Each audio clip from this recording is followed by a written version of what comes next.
ভারত যেভাবে বাংলাদেশকে শেখ হাসিনার আমলেই যেভাবে দেখেছে, যে সুযোগ সুবিধাগুলি পেয়েছে, ইন্টারিম গভর্নমেন্টের সময় কিন্তু ঠিক অপোজিট হয়ে এই সরকারের 100 দিন গেল, এখন ভারতের সাথে সম্পর্ক কোন পর্যায়ে আসে?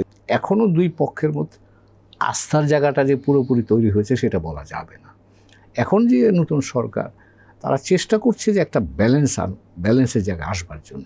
এখানে দুইটা উপাদান কিন্তু এখনও বিপরীতমুখী কাজে আছে। একটা হচ্ছে আমাদের জনগোষ্ঠীর মধ্যে এখনও কিন্তু ভারত সম্পর্কে একটা বড় প্রশ্ন আছে, যে ভারত কি 24-এর গণঅভ্যুত্থানের স্পিরিটটাকে আত্মস্থ করেছে বা বুঝতে পেরেছে, এটা একটা জনগোষ্ঠীর মধ্যেই আলাপ আলোচনা আছে।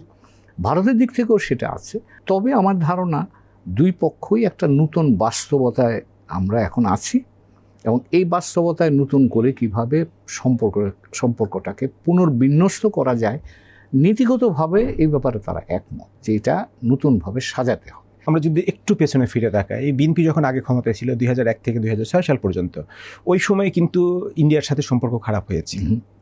তখনও ওই নিরাপত্তাজনিত কারণে ছিল, বর্ডার সিকিউরিটি।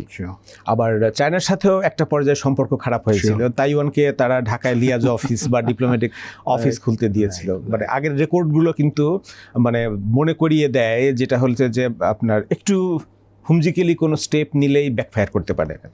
তো এরই মধ্যে আপনার পশ্চিমবঙ্গে বিজেপির উত্থান ঘটেছে, আপনি দেখেছেন নির্বাচনে। তো পশ্চিমবঙ্গে বিজেপির উত্থান, ইন্ডিয়ার সাথে আমাদের যে বর্ডার এরিয়া, তার মেজরিটি পার্টি হচ্ছে আপনার পশ্চিমবঙ্গের সাথে। তো সেখানে বিজেপির উত্থান আগামী দিনের এই যে সম্পর্ক রিকনস্ট্রাকশন, রিবিল্ডিংয়ের কথা বলছি, সেখানে কেমন প্রভাব ফেলতে পারে? আমি একটু চিন্তিত। কারণ হচ্ছে গত কয়েকদিন ধরে যে বিষয়গুলো দেখছি তাতে একটু চিন্তিত। তার কারণ হলো যে ভারতের দুইটা প্রধান এখানে বিষয় কাজ করে। একটা হচ্ছে তাদের নিরাপত্তা, এই অঞ্চলের উত্তর পূর্বাঞ্চলের নিরাপত্তা। দ্বিতীয় জায়গাটা হচ্ছে অর্থনৈতিক সম্পর্ক। এই দুইটা বিষয়ে তারা মনোযোগী। এখন আবার নতুন ইস্যু আমাদের আসবে, বা নতুন ইস্যু যেটা পুরনো ইস্যু নতুন করে আসছে, সেটা হচ্ছে পানি ব্যবস্থাপনা বিষয়টা আসবে।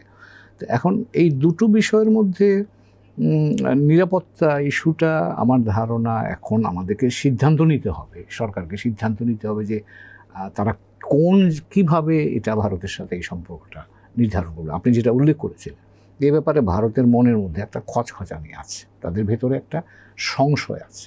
এখন এই সংশয়টা সরকার যদি সিদ্ধান্ত নেয় যে না, আমরা এই সংশয় দূরীভূত করতে চাই, তাহলে সেটা তাদেরকে জানাতে হবে।